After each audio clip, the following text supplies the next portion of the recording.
చంద్రదాస్ హత్య తర్వాత బంగ్లాదేశ్లో మరో హిందువుపై మూకదాడి జరిగింది. రాజ్పరి జిల్లాలో ఓ వ్యక్తిపై కొంతమంది దాడి చేశారని, బాధితుడు మృతి చెందాడని పోలీసులు పేర్కొన్నారు.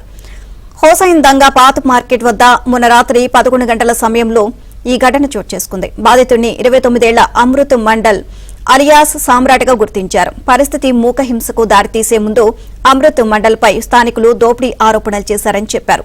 స్థానిక అధికారులు తెలియజేశారు. మండల్ సామ్రాట్ బాహిని అనే ఓ స్థానిక గ్రూపు నాయకుడిని వెల్లడించారు. ఇక హత్యకు దారితీసిన కారణాలు, మూకదాడిలో పాల్గొన్న వారిని గుర్తించేందుకు దర్యాప్తు చేస్తున్నామని పేర్కొన్నారు.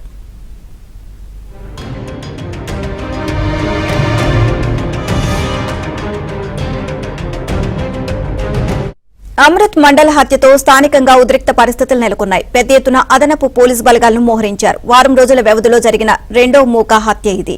ఈ నెల 18న ఇస్లాంకు వ్యతిరేకంగా మాట్లాడాడు అనే ఆరోపణలతో మైమన్ సింగ్ డివిజన్ పరిధిలోని భలూకాలో దీప్ చంద్రదాస్ అనే కార్మికుడిని కొంతమంది హత్య చేశారు. ఆ తర్వాత మృతదేహాన్ని ఓ చెట్టుకు కట్టేసి నిప్పు పెట్టినట్లు ఆరోపణలు ఉన్నాయి.